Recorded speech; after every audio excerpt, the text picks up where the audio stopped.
Graça e paz em nome de Jesus. Amém? Hebreus capítulo 9. Iremos dar continuidade ao nosso estudo da carta aos Hebreus. Hebreus capítulo 9, a partir do versículo 15. Todo mundo encontrou Hebreus 9, versículo 15? Então vamos ler. Diz assim: por isso, ele é mediador de uma nova aliança, para que, tendo sofrido a morte para a redenção das transgressões cometidas sobre a primeira aliança, os chamados recebam a promessa da herança eterna.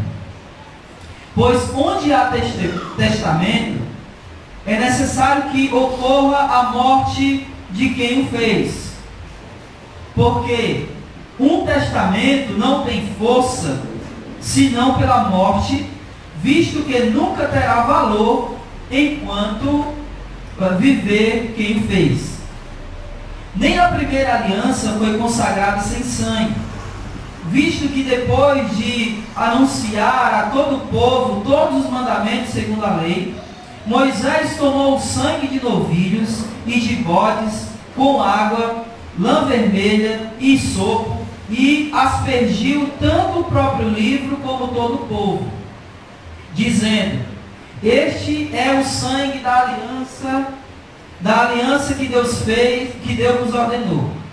Da mesma forma, também aspergiu com sangue o tabernáculo e todos os utensílios para o culto.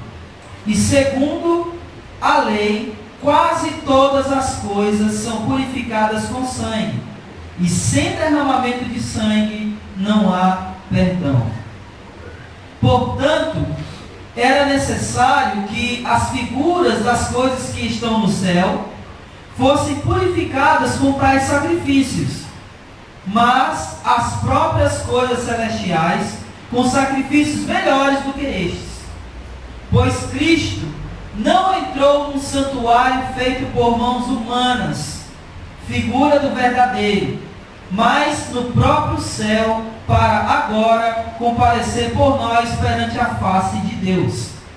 Ele também não se ofereceu muitas vezes como sumo sacerdote, que entra no lugar santíssimo de ano em ano com sangue de outro. Nesse caso, seria necessário que ele sofresse muitas vezes desde a fundação do mundo. Mas agora, na consumação dos séculos, ele se manifestou de uma vez por todas para aniquilar o pecado por meio do sacrifício de si mesmo. E como está ordenado aos homens morrer uma só vez, vindo depois disso o juízo, assim também Cristo, oferecendo-se uma só vez para lavar os pecados de muitos, aparecerá a segunda vez, não por causa do pecado, mas para a salvação dos que esperam por Ele. Vamos orar. Senhor nosso Deus e Pai, graças nós te damos, Senhor, pelas bondades que o Senhor tem nos proporcionado, pelo Senhor ser o nosso Deus bondoso, pela vida, pelo alimento que o Senhor tem nos proporcionado, tem provido a cada um de nós, pelo Senhor sempre estar conosco, em alguns momentos nos livrando do mal, em outros momentos, quando as coisas ruins acontecem conosco, o Senhor está lá com a gente. Mas seja nos bons ou nos maus momentos, o Senhor nunca nos desampara.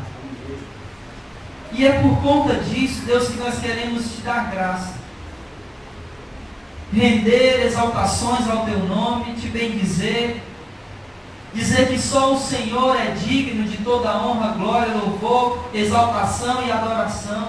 Amém.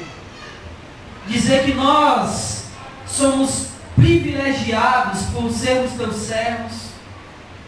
Isso não nos exalta, pelo contrário, nos coloca no nosso lugar de pecadores que somos e pessoas altamente necessitadas desse Senhor Jesus, para que possamos ter livre acesso a Deus. Tudo isso nós queremos proclamar, Senhor. Nós queremos declarar.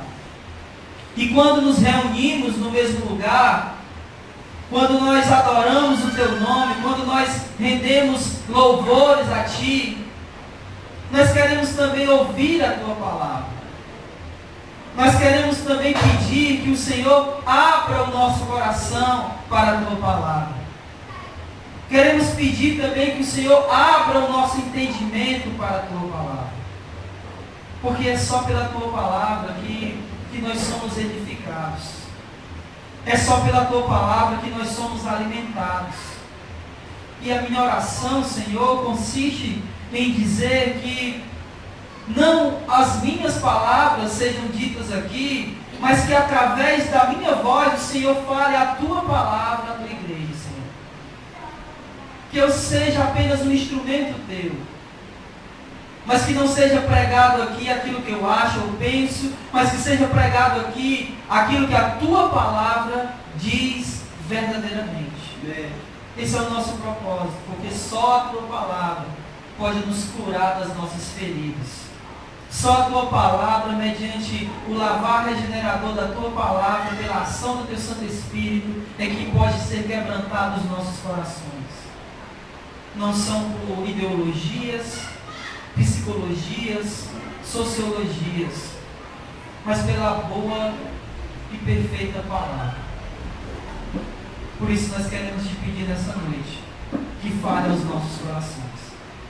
Apesar de mim, Senhor, esse instrumento falho e imperfeito, que a Tua palavra seja anunciada nessa noite, em nome de Jesus. Essa é a nossa oração e desde já te agradecemos. Amém.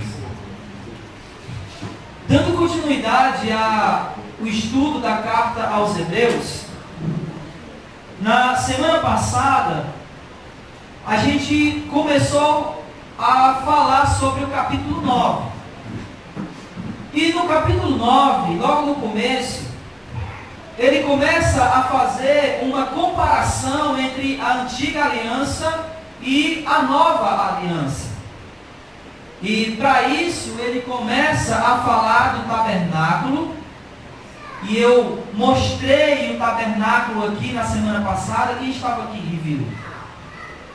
Então eu mostrei o tabernáculo aqui no Data Show para vocês, como ele era por dentro, quais eram os utensílios que havia no tabernáculo, e mostrei também para vocês qual era a relação que havia entre os utensílios e Jesus. Então eu falei para os irmãos, aqui no começo do capítulo 9, que tanto o tabernáculo como os utensílios do tabernáculo, como toda a cerimônia do culto judaico, apontava para quem? Para quem? Para Jesus. Então, tanto o tabernáculo, seus utensílios e o culto judaico apontavam para Jesus. Então, o autor de Hebreus começa o capítulo 9 mostrando o tabernáculo, mostrando os sacerdotes e quais eram as funções, ou melhor dizendo, quais eram os serviços que esses sacerdotes prestavam. E eu falei para vocês que um dos serviços que o sacerdote prestava, tanto no tabernáculo quanto no templo, era o quê? Semana passada, era cuidar do tabernáculo, desmontar, montar, carregar o tabernáculo. O que mais? Fazer lá os sacrifícios, trocar os pães lá da mesa dos pães, manter o candelabro aceso, manter o altar do incenso saindo o quê? Fumaça. Então tudo isso era serviço dos sacerdotes no tabernáculo e posteriormente no no templo. E esses sacerdotes eram de que tribo? Levi. Significa dizer que se alguém fosse levita hoje, faria todos esses serviços. Isso significa dizer que não existem mais, nesse sentido, não existem mais levitas, a não ser que a pessoa seja da tribo de Levi. Amém? Então, a gente falou sobre isso aqui, no capítulo 9 de Hebreus, que ele está fazendo uma comparação entre as duas alianças. A antiga aliança, com todo aquele ritual do culto do Antigo Testamento, e a nova aliança, cujo o mediador é o nosso Senhor e Salvador Jesus Cristo. Tendo dito isso, ele vai continuar ainda nesse mesmo raciocínio.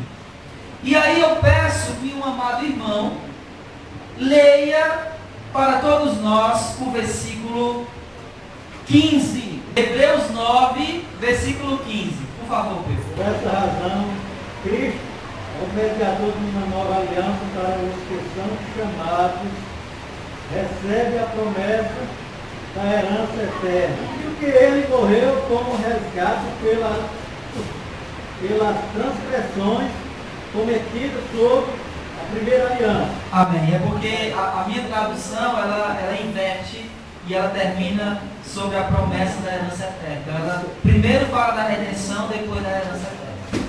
Mas, enfim, esse versículo 15, só o versículo 15 já daria para a gente passar o culto inteiro falando sobre ele. Porque como ele está retomando o raciocínio, ou melhor, ele está continuando o raciocínio, ele começa o versículo 15 com a singela frase, que é, qual é a frase que começa o versículo 15? Qual é? Por isso mesmo, ou por isso, ou em algumas versões, portanto. E esse por isso, portanto, ou por isso mesmo, está se referindo a quê? Ele está aqui continuando o raciocínio. Então esse por isso mesmo, portanto, se refere a quê? O que ele falou antes. E o que foi que ele falou antes? Versículos 13 e 14. Olha só. Porque se quanto à purificação da carne, o espalhar do sangue de bodes e de touros e das cinzas de uma novilha santifica os que estão impuros, quanto mais o sangue de Cristo, que é imaculado, por meio do Espírito Santo, por meio do Espírito Eterno, ofereceu a si mesmo a Deus, purificará das obras mortas a vossa consciência, para servirdes o Deus vivo. Então, por isso, porque se o sangue dos bodes purificavam os impuros, quanto mais o sangue de Jesus vai purificar. O sangue daquele que se entregou a si mesmo vai purificar. Então esse é o raciocínio dele. E nessa parte aqui do capítulo 9, ele vai desenvolver o raciocínio, quase que até o final, todo ele pautado nessa questão do sangue. Tanto do sangue dos animais, mas principalmente para mostrar que o sangue de Jesus é mais importante, mais precioso e tem uma função superior. E tem uma eficácia maior. Aliás, o sangue de Jesus é eficaz, o dos animais não. Ele vai desenvolver todo um raciocínio em cima disso. Do sangue. Por isso o quê? Porque o sangue de Jesus purifica. Então, se o sangue de Jesus purifica, significa dizer, versículo 15, que ele é mediador de uma nova aliança. Se o sangue dos animais purificava, quanto mais o de Jesus. Por isso, ele é mediador de uma nova aliança. Amém? Deu para entender aqui o raciocínio dele? Se o sangue dos animais purificados, quanto mais o de Jesus. E por isso, ele é mediador de uma nova aliança, tendo sofrido a morte para a redenção. Primeiro, eu quero dizer uma coisa.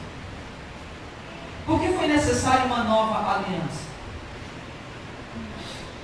Por que foi necessária uma nova aliança? Alguém poderia falar?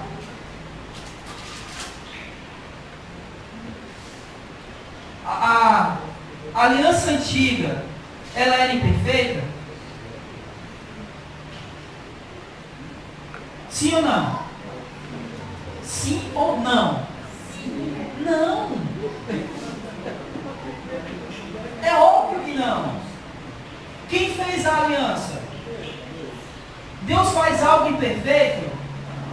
Então a aliança não pode ser imperfeita. Então se essa aliança não era imperfeita, por que foi necessária uma nova? Então o problema está em quem? Na aliança? Não. Em quem? Em nós. Então Deus faz uma aliança com o ser humano, e esse ser humano não é capaz de cumprir essa aliança. Então ele faz de novo uma aliança com outro ser humano. Com um ser humano que é capaz de cumprir a aliança. Por quem? Jesus. E se aquela aliança antiga era baseada no sangue de animais, essa nova aliança é baseada no sangue dele mesmo. E é por isso que esse sangue, que é muito mais eficaz, ou é eficaz, torna ele o mediador perfeito. E por tornar ele o mediador perfeito, a aliança mais perfeita ainda do que a primeira. E o próprio autor de Hebreus, ele vai dizer que aquela aliança antiga, foi necessário fazer uma nova, porque aquela aliança antiga, ela não purificava a consciência. Ela não purificava. Veja aí, o versículo 9, volte lá, por gentileza. O que diz aí? Alguém lê, por favor.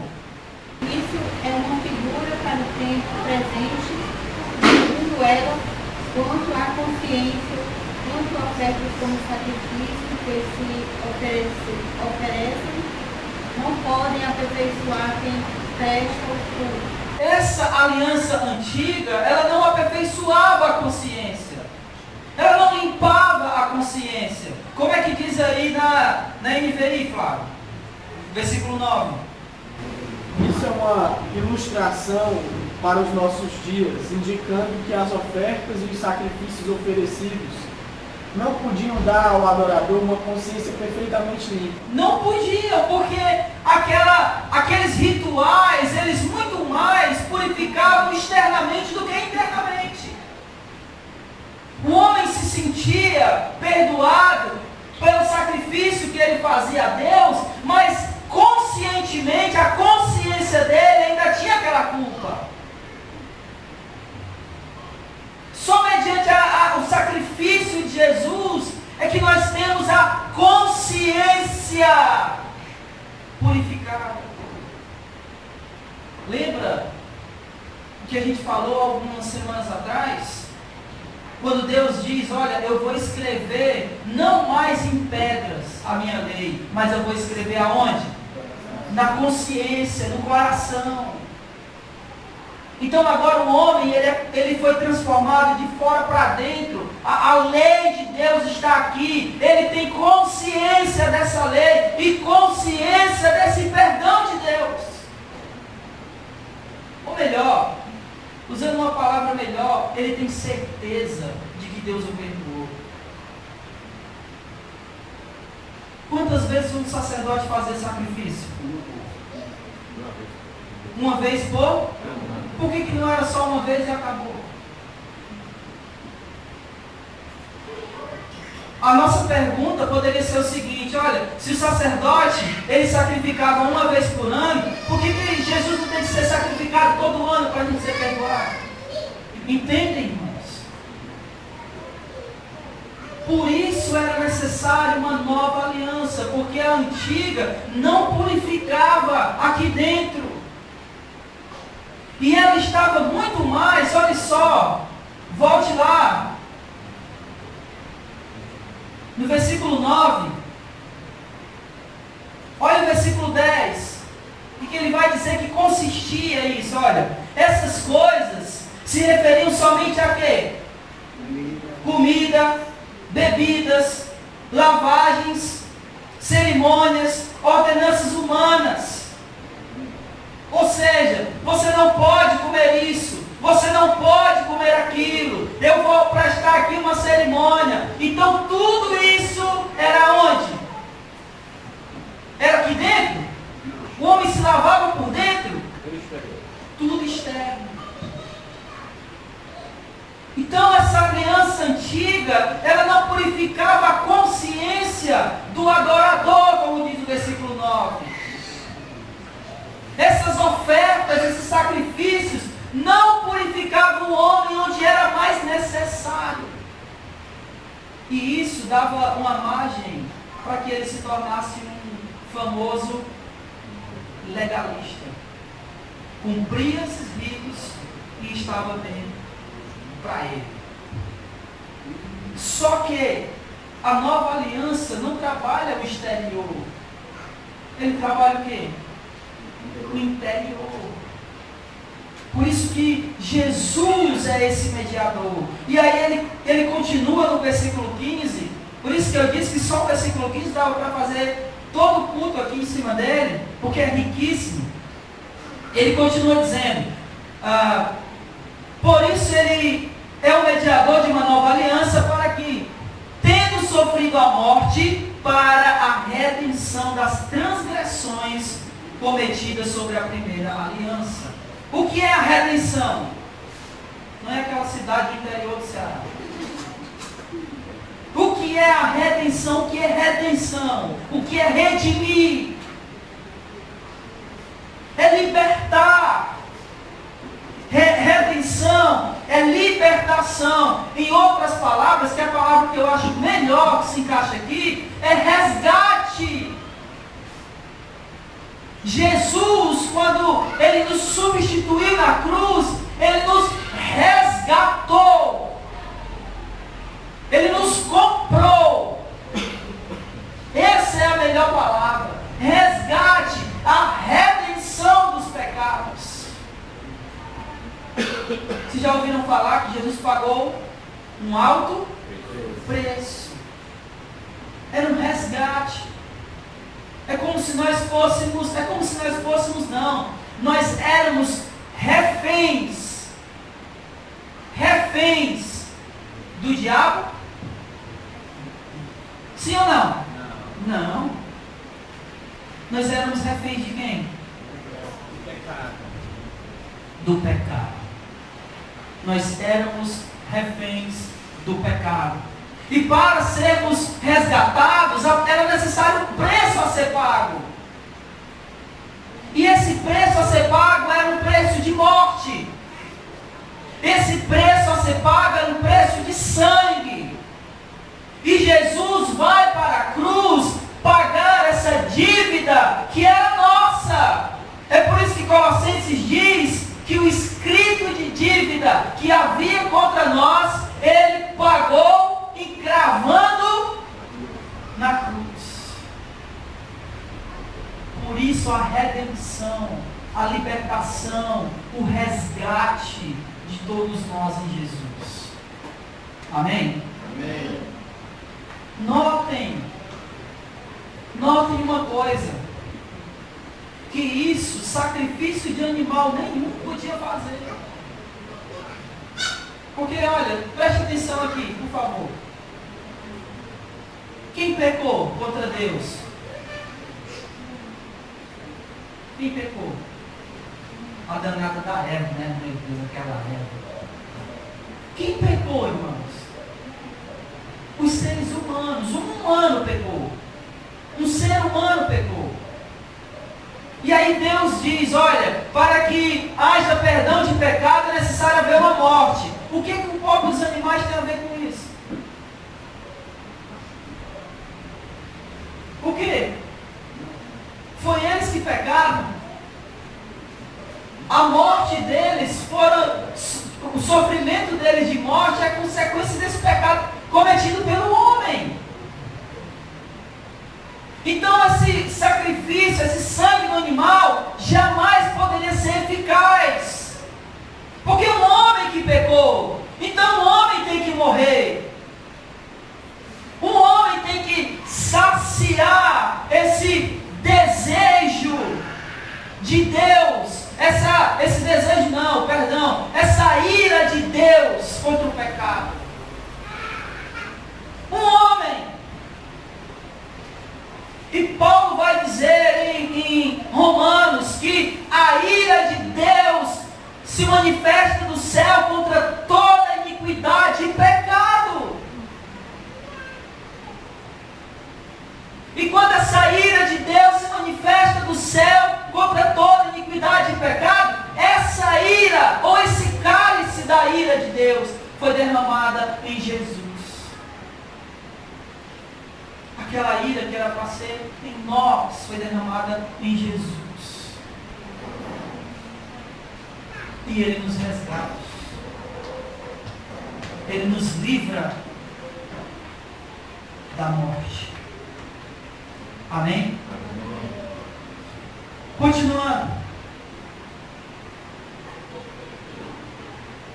Tendo sofrido a morte para a redenção das transgressões cometidas sobre a primeira aliança, os chamados recebem a promessa da herança. Recebem a promessa da herança. O que isso significa? Que aqueles que são chamados recebem a promessa da herança. O que Jesus é para Deus? Se Deus é o Pai e Jesus é o Filho, então o que Jesus é para Deus? Se Deus morresse, que Ele não morre, mas se Ele morresse, quem ficaria com o seu trono? Quem? Então o que Jesus é para Deus? O quê? O herdeiro. O que ele está dizendo aqui é que todos aqueles que são chamados receberam a promessa da herança. Isso significa dizer que todos nós temos a herança que Cristo tem. Ou temos a herança em Cristo. O que isso significa? Então quer dizer que eu sou herdeiro de Deus, né? Então, tudo posso naquele que me fortalece. Se eu sou herdeiro de Deus, olha, eu não sou dono do mundo, mas eu sou. Todo mundo conhece, né? Só que notem uma coisa. Existe uma palavrinha aqui que faz toda a diferença. E nos mostra aonde é essa herança. Olha só. Recebam a promessa da herança eterna. Onde é essa herança? É aqui? É aonde? É lá. E que herança eterna é essa? A vida eterna. O nosso corpo glorificado. Você crê nisso? Amém. A nova Canaã ou Canaã celestial. Em outras palavras, o nosso verdadeiro lar, nós voltaremos para casa.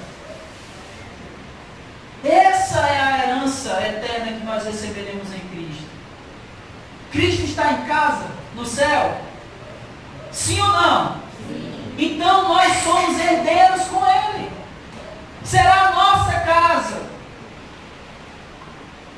Então são essas as heranças eternas que nós receberemos. E preste atenção, tem uma palavra aqui muito forte. É uma promessa. promessa. É a promessa da herança eterna. O que isso significa? O que significa promessa, irmãos? Que ela vai? Depende de quem prometeu. E essa é a grande questão. Quem prometeu aqui? Se for um político. Mas quem prometeu aqui? E a palavra de Deus diz que ele não é homem para que minta, e nem filho do homem para que. Então, se ele prometeu, ele é fiel, então está garantido para nós. Está garantido o corpo glorificado, está garantido a vida eterna, está garantido o lar celestial. Essa é a nossa herança. E tudo isso está garantido por nós, por causa do sangue de Jesus que foi derramado na cruz. Versículo 16 e 17. Alguém lê, por favor. Porque onde há testamento é necessário que intervenha a morte do testador. Porque o testamento tem força onde não houve morte. Não terá ele algum valor enquanto o testador vive? Amém. O que ele está dizendo aqui? Se há um testamento, em outras palavras, deixa eu parafrasear aqui. Existe uma herança? Sim ou não? Sim. Se existe uma herança é porque existe um testamento. Não é verdade? Se tem um testamento, para que esse testamento passe a ter validade, é necessário que aquele que fez o testamento morra. É isso que ele está dizendo. Olha só. Pois onde há testamento, é necessário que ocorra a morte de quem o fez. Porque um testamento não tem força senão pela morte, visto que ele nunca terá valor enquanto vive quem o fez. Quem fez o testamento? Quem fez a aliança? Abra aí em Lucas 22, 20. Semelhantemente, tomou o cálice, depois da ceia dos homens. Este é o caso, é o novo testamento do meu sangue, que é derramado por vós. Amém. Essa é a melhor tradução. Porque em algumas traduções vai dizer, este é o cálice da nova aliança. Mas aliança não é a mesma coisa que testamento, ou pelo menos não o sentido aqui. Porque uma aliança, ela depende das duas partes.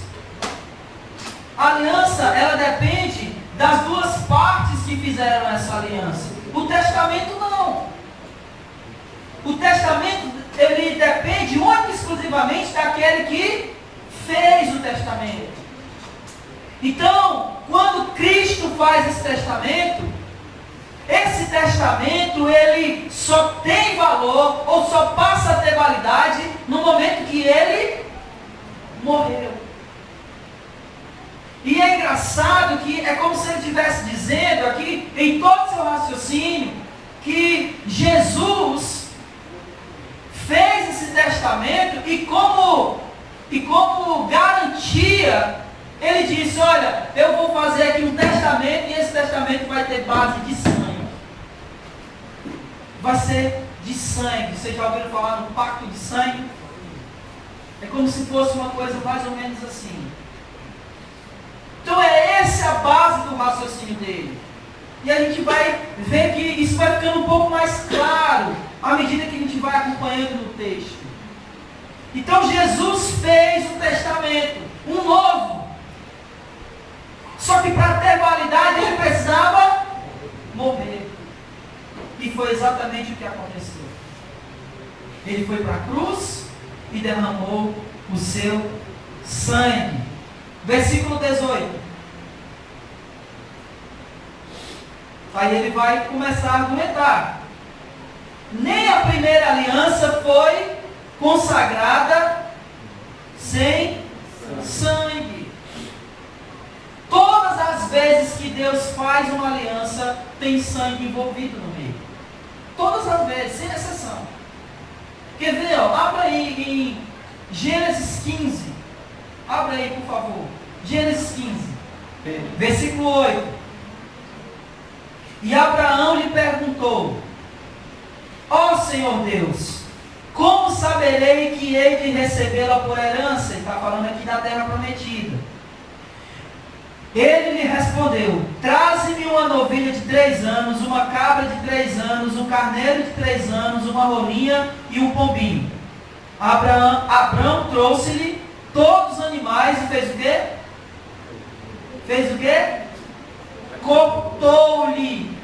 Cortou-os ao meio e colocou cada parte em frente da outra, mas não cortou as aves. As aves de rapina, porém, começaram a descer sobre os cadáveres e Abrão as espantava. Vá para o versículo 18. E naquele mesmo dia, o Senhor fez o quê? Uma aliança com Abraão, dizendo: a tua descendência tenho dado a terra, desde o rio do Egito até o grande rio Eufrates. Vá para o capítulo 17, versículo 10. Esta é a minha aliança que guardareis entre mim, vós e tua futura descendência. Todo aquele do sexo masculino dentre vós será circuncidado. Em ambas as situações, tinha o que envolvido? Tinha o que? Sangue. Só que, volte para Hebreus, por favor. Hebreus 9. Ao dizer isso, no versículo 18, ele faz uma citação, nos versículos 19 ao 22, de um trecho das Escrituras. Vamos ler, do 19 ao 22.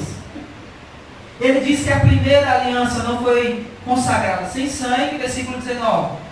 Visto que, depois de anunciar a todo o povo todos os mandamentos segundo a lei, Moisés tomou o sangue de novilhos e de bodes com água, lã vermelha e sopo, e aspergiu tanto o próprio livro como todo o povo, dizendo: este é o sangue da aliança que Deus nos ordenou.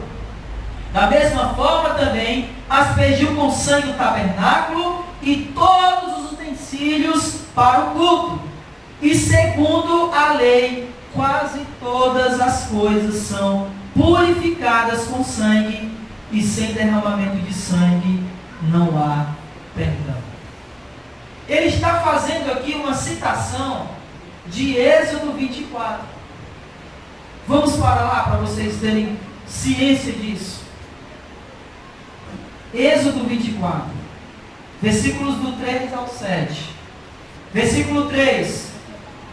Moisés foi e relatou ao povo todas as palavras do Senhor e todos os estatutos. Então, unânime, todo o povo respondeu: faremos tudo o que o Senhor falou. Então Moisés escreveu todas as palavras do Senhor. De manhã cedo, ao se levantar, Moisés edificou um altar na base do monte e 12 colunas de pedra, segundo as 12 tribos de Israel. Enviou alguns rapazes israelitas que ofereceram holocaustos e sacrificaram bois ao Senhor como sacrifícios pacíficos. Moisés pegou metade do sangue e colocou em bacias e aspergiu a outra metade sobre o altar. Também tomou o livro da aliança e o leu diante do povo, que então disse: faremos em obediência tudo o que o Senhor falou. Então Moisés pegou o sangue e o aspergiu sobre o povo, dizendo: este é o sangue da aliança que o Senhor fez convosco a respeito de todas estas coisas. Então a primeira aliança, volte para Hebreus, não foi feita sem sangue. E esse é o argumento do autor. Olha, a primeira aliança não foi feita sem sangue. Porque quando Moisés estava lá falando da lei para o povo, ele pegou um hisopo e aspergiu sobre o povo esse sangue. Então a nova aliança também não foi feita sem sangue, e nem poderia ser. Esse é o argumento dele aqui. Só que, novamente, ele está fazendo uma comparação com a antiga e a nova. E se o sacrifício dos animais, ou o sangue dos animais purificava, o de Jesus muito mais. Se a aliança antiga foi feita com sangue de animais, a nova foi feita pelo derramamento do sangue do Filho de Deus. Esse é o argumento do autor. E vocês sabem que o que o autor está querendo mostrar para os seus ouvintes é que a nova aliança é superior à antiga, em tudo. Porque eles queriam voltar atrás. E ele está dizendo, se vocês voltarem atrás, vocês vão voltar atrás para aquilo que é menor, para aquilo que é figura, para aquilo que é sombras. Porque a realidade é Jesus. O sangue dos animais era apenas símbolo daquele que havia de derramar o seu próprio sangue para purificar do pecado, para nos resgatar do pecado, para nos comprar pelo seu sangue. Amém? Amém. Isso é o argumento do autor. Versículo 23. Alguém lê, por favor. Era necessário, portanto, que as figuras das coisas que se achavam nos céus se purificassem com tais sacrifícios, mas as próprias coisas celestiais com sacrifícios a eles superiores. É fantástico isso que ele está dizendo.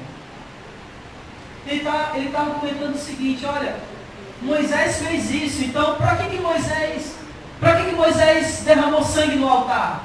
Para quê? Para purificar o altar. Por que Moisés derramou sangue no povo? Para purificar o povo. Por que Moisés derramou sangue nos sacerdotes, em Arão? Para purificar Arão. Então o que ele está dizendo? Olha, aquilo era figura das coisas que acontecem no céu. E se elas foram purificadas, essas coisas aqui que eram figuras, elas foram purificadas por esses sacrifícios de animais, as coisas do céu foram purificadas por um sacrifício legal. Isso é fantástico. É algo fenomenal. Lembra o que diz Apocalipse 21:5? Jesus falando, ele diz: eis que faço nova. Aonde? Aonde? Nos céus e na terra. O sacrifício de Jesus, irmãos, é algo que vai para além do nosso mundo, da nossa realidade, daquilo que enxergamos. Ele fez convergir para Ele todas as coisas no céu e na terra.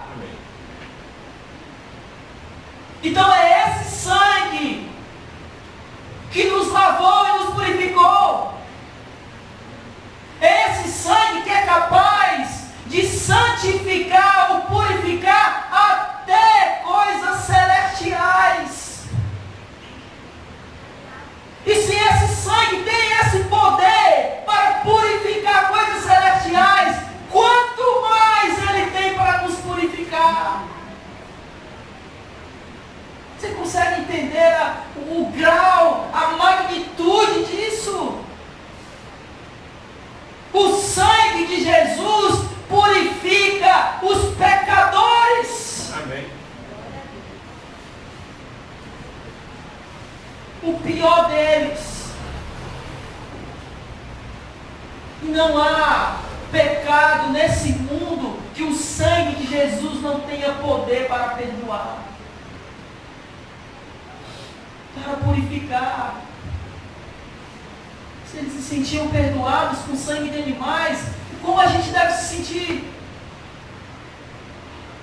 Se eles lá, um ano após ano, iam lá, sacrificavam e se sentiam perdoados por Deus, se sentiam aceitos por Deus, quanto mais nós, que fomos lavados e remidos no sangue do Cordeiro, do Cordeiro de Deus que tira o pecado do mundo.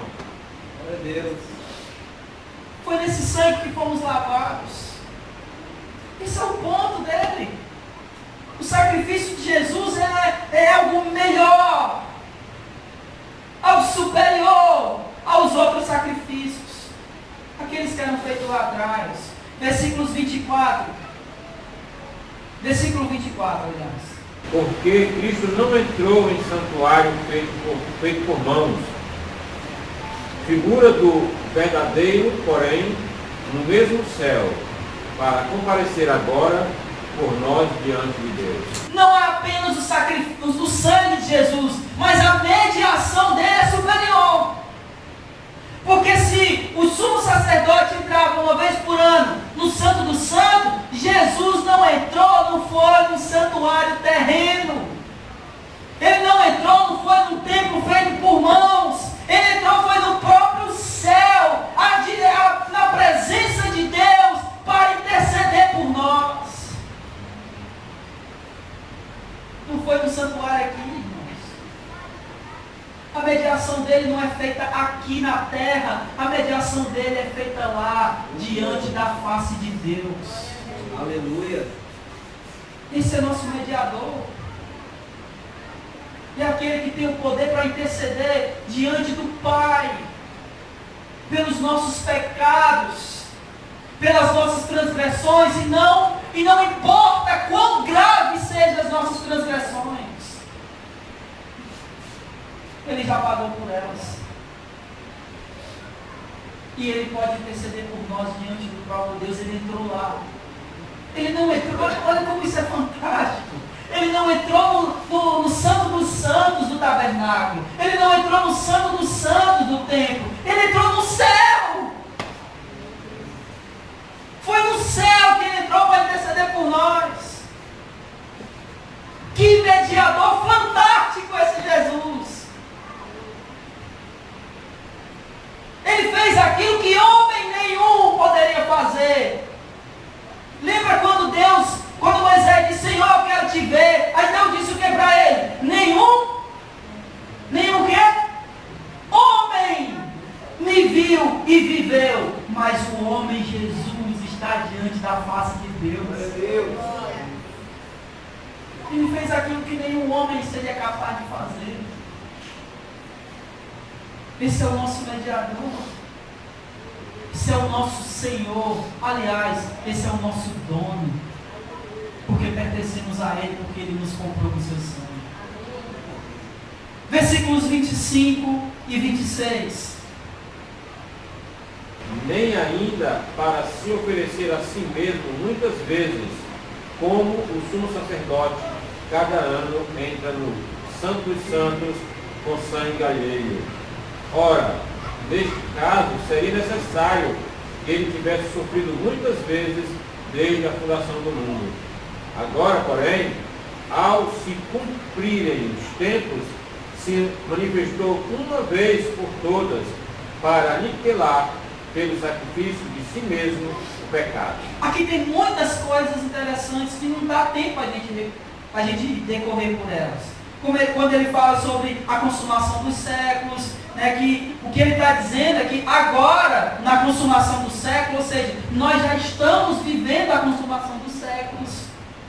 E ela não vai chegar, a consumação dos séculos não vem, ainda não vem. Nós já estamos vivendo a consumação do século. Então tem muita coisa aqui que a gente poderia decorrer. Mas eu quero pegar o ponto principal dele aqui. E o ponto principal dele é o seguinte, olha, os sacerdotes precisavam entrar lá uma vez por ano. Não para oferecer a si mesmo. Não para oferecer seu próprio sangue, mas para oferecer sangue de outro. Jesus entrou uma vez por todas, oferecendo a si mesmo. Em outras palavras, o que ele está resumindo aqui, em resumo do que ele está dizendo, é o seguinte: o sacrifício de Jesus é eficaz. E não há mais necessidade de sacrifícios. Porque ele sacrificou-se de uma vez por todas. Amém? Amém? Esse é o ponto. E vamos concluir. Versículos 27 e 28. E assim como aos homens está ordenado morrerem uma só vez, vindo depois disto o juízo, assim também Cristo, tendo se oferecido uma vez para sempre para tirar os pecados de muitos, aparecerá segunda vez, sem pecado, aos que o aguardam para a salvação. Resumindo, ele voltará. Amém. E ele voltará para nos buscar. E, sabe, ele fala uma coisa, quando ele diz aparecerá a segunda vez, não por causa do pecado, porque a primeira vez foi para isso. A primeira vez que ele veio e pisou nessa terra foi por causa do pecado. Agora não será mais por causa do pecado, será para a salvação. Mas o sentido aqui não é que a gente ainda não esteja salvo, mas o sentido é que quando ele vier nos buscar, nós seremos julgados para a salvação. Nós que aguardamos para a salvação. Essa é a melhor tradução desse texto. Aqueles que aguardam para a salvação. Ele virá, irmãos. E eu creio que a igreja, de um modo geral, eu não estou apenas me referindo a nós aqui no Gereissati 1, mas a igreja do Senhor, de um modo geral, ela tem perdido essa perspectiva de que Jesus voltará. É por isso que eu não gosto daquela frase, Jesus está voltando. Porque parece que ele está a caminho, mas o caminho é tão longo que eu não sei nem que hora ele chega. Eu gosto dessa, Jesus vai voltar, ou Jesus voltará, que pode ser a qualquer hora. E a igreja perdeu essa perspectiva da volta do seu Senhor. Assim como aquele povo que saiu do Egito e estava lá no monte, quando Moisés sobe para receber as tábuas da lei. E aquele povo perdeu a perspectiva da volta do seu libertador. E eles disseram o quê? Façamos deuses para nós. Porque esse Moisés foi e não sabemos se vai voltar. A igreja tem perdido essa perspectiva da volta do seu libertador. E muitas vezes ela quer fazer para ela mesma deuses, porque não sabe se esse libertador volta. Só que é uma promessa. E se é uma promessa, ela vai ser cumprida. Então nós não podemos perder de vista essa perspectiva. Jesus voltará. E Ele virá buscar aqueles que aguardam para a salvação. Não aqueles que estão vivendo a sua vida de todo jeito, sem perspectiva de uma volta. Mas aqueles que aguardam para a salvação. E ele termina, pelo menos aqui na Almeida século 21, dizendo que é aqueles que esperam por ele. Nós temos esperado essa vida de Jesus, essa volta de Jesus, mas não esperado displicente, mas como Jesus falou em Mateus 25, na parábola das 10 virgens, como aquelas virgens que foram prudentes, porque elas tinham a perspectiva da vinda do noivo. E nós não podemos perder de vista essa perspectiva. Amém. Nós devemos viver a nossa vida como se Jesus fosse voltar a qualquer instante. Ou como se fosse a última vez que pisamos nessa terra. Porque na verdade pode ser. Jesus voltará. Amém. Esse é o ponto dele. Ele não é apenas um mediador melhor. Ele é, mas não é só isso. Ele é o próprio testador que derramou o seu sangue para fazer com que o testamento valesse. Ele é o resgatador, mas ele é também aquele que voltará para nos buscar. Esse é o nosso mediador, Jesus de Nazaré. Glória a Deus. O Cristo de Deus. Amém. Amém? Eu queria, bem rapidinho, fazer aqui, apesar de que eu já fiz durante o sermão, mas relembrar algumas aplicações práticas para nós. O sangue de Jesus é poderoso. Amém. E esse sangue pode nos purificar de tudo. Você lembra do poder que ressuscitou Jesus dos mortos? Você lembra? Qual foi o poder que ressuscitou Jesus dos mortos? Foi o poder de quem? De Deus. Pois esse mesmo poder que ressuscitou Jesus dos mortos, ele opera em você. Amém. Ele opera em mim. Glória a Deus. E isso mediante o sangue de Jesus, que nos lavou e nos purificou mediante o batismo. Isso significa, irmãos, que nós só precisamos crer que esse sangue é eficaz. Mas deixa eu dizer uma coisa. Não usemos o sangue de Jesus como amuleto. Como é que a gente usa o sangue de Jesus como amuleto? Quando a gente vê alguma coisa e a gente vê o que faz. O sangue de Jesus tem poder. Seria mais ou menos a gente vê alguma coisa, a gente sai de reto, Satanás faz aquela sinal da cruz, faz a cruz assim. Isso é usar como amuleto. Nós não precisamos disso. Nós só precisamos crer que o sangue dele tem poder para nos mudar, para nos lavar, para nos purificar. Independente do pecado que cometemos. Nós só precisamos crer no poder desse sangue e se arrepender dos nossos pecados. Amém? Amém. Fazendo isso, o sangue dele nos purificará.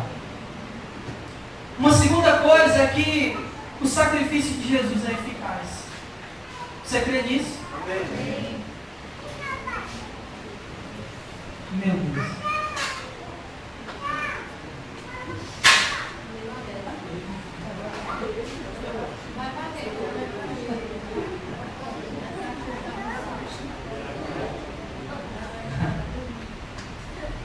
O sangue de Jesus é eficaz. Ou melhor, o sacrifício de Jesus é eficaz. Então não precisamos estar buscando por quebra de maldição. Não precisamos estar buscando por outros subterfúgios. Nós só precisamos crer que esse sacrifício é suficiente.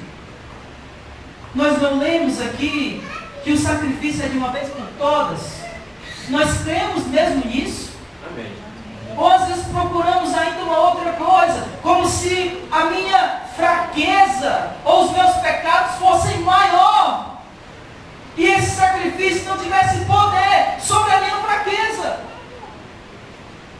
Eu estava vendo hoje um vídeo de um pastor e ele estava falando sobre o diabo. Ele dizia o seguinte: olha, nós temos que ficar atentos porque o diabo está querendo destruir nossas famílias. Eu fiquei pensando assim: meu Deus, será que nós acreditamos mais no poder do diabo do que no poder de Deus para proteger nossas famílias? Nós cremos mais